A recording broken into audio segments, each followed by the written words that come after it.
Paul Lynch is an author from the rough coasts of Donegal, and that's where he chose to start his literary career, with this book, Red Sky in Morning. It tells the story of Col Coyle, a man in the 1800s, 1832, who finds himself in a spot of bother. He is desolate and poor, as most people found themselves to be at that time. They were in the grips of the aftermath of the famine. And Col Coyle was a desperate tenant farmer on a brutal landlord's land. And what Paul Lynch did here was fantastic. Fantastic start to what is a great career. What sets off the story really is right at the beginning, and that's the murder that Col Coyle commits of his landlord. He kills him in a sort of shocking way to himself. He doesn't expect to do it, but he did it nonetheless.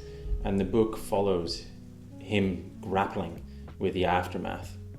This is classic storytelling. Every page begs more of the reader. Go to the next one. Go to the next one.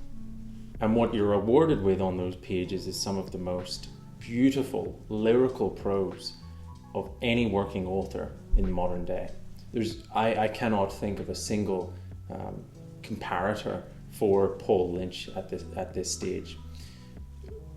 This is his first book published in his career, and there are areas of improvement that you can see as you read on through his oeuvre. There are moments in this book where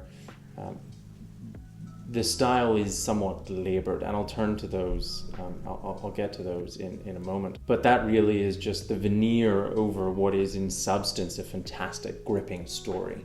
It's one of those few stories I've read from a modern author that doesn't have that Safdie Brothers style chaos of who knows what's going on and what will happen next. You have an idea of where this man's trajectory is, and you know it's tragedy, but how he gets there, you're begging to know how it ends.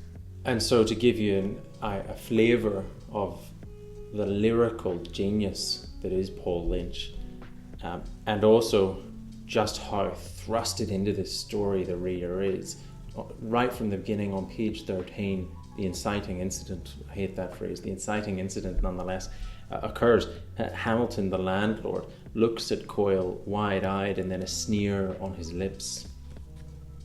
Damn my soul, you've just damned yours. Your bones I'm going to break and your neck I'll have snapped on a rope.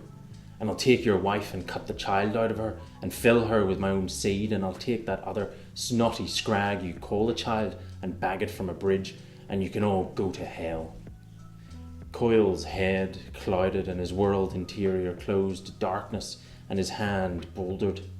He fell to the man in front of him, his fist catching the other's jaw with the weight of his body behind it. The horse bucked on two legs, and the man went staggering back till he fell upon the rocks of a wall. There was a pop softly as his head broke on the stone and the bone caved in, blood gorging out of him, and his eyes rolling back as if trying to alight his vision on this breach, flooding daylight into his world turned to darkness. There came a wheezing rattle from his throat, and blood threaded out of his nose in little streams, and it made confluent with a spume of spittle about his mouth. Coyle's legs went limp at the sight, and he staggered drunkenly. A simple murder that could be told in many ways, and Paul Lynch chooses the lyrical, the flowing, the almost beautiful in a way. But there are moments where he falls short of what he's capable of, in sometimes disappointing ways. I mean, you heard there some really beautiful prose, and in his later works, in particular Black Snow, not so much Prophet Song, definitely in Black Snow. You can hear, it's almost just like you're listening to a song the entire time. There's moments of sadness and tragedy and joy and happiness and ecstasy and pain, but it all just comes together in this big symphonic would be the word, beauty. but not always the case here in Red Sky and Morning. For example, on page 21, there's almost like there's a smell of the style but being belaboured. What Paul Lynch loves doing is he loves the adjective of the noun / verb. And to give you some examples, just on the 21st page, a hush about the Hamilton house. There was the lighting of oil lamps and the sound of whispers that fell short on the breath with the approaching march of Fowler. A leather chair creaked as Hamilton sat down, grey belly flesh spilling loose over his groin, and Fowler watched him patting the animal's head. There's just moments like that, the grey belly flesh spilling loose over his groin, that has the rhythm, it has the rhyme, it has the sound. It's like the smell of nice coffee that you taste and it's bitter.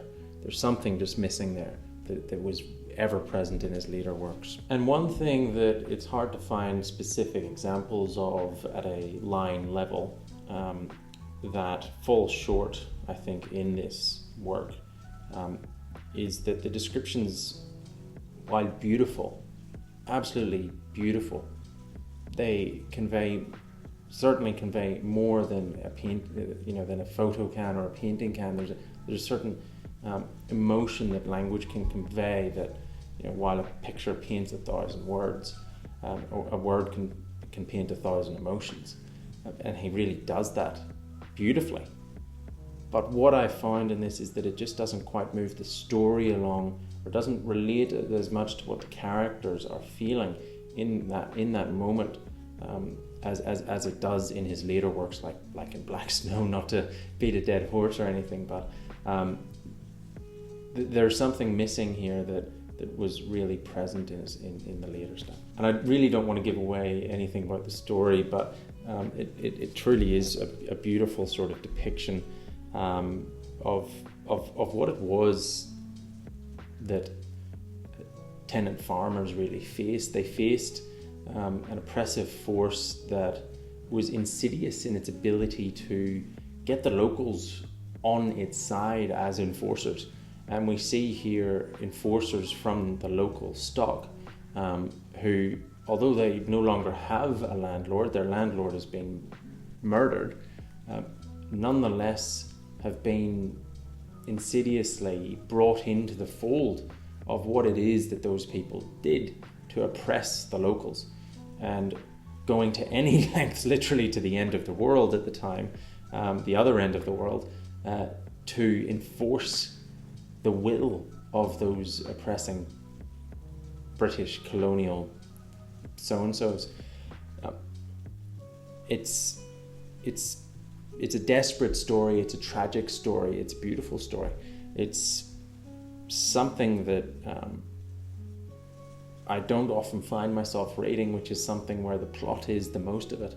The mood and plot essentially here is what really is driving everything. The characters here certainly aren't pushovers or in any way two-dimensional or flat, but we're really here for the plot. The plot is driving everything here, and the beautiful description is sort of the nice scenery on the train ride along.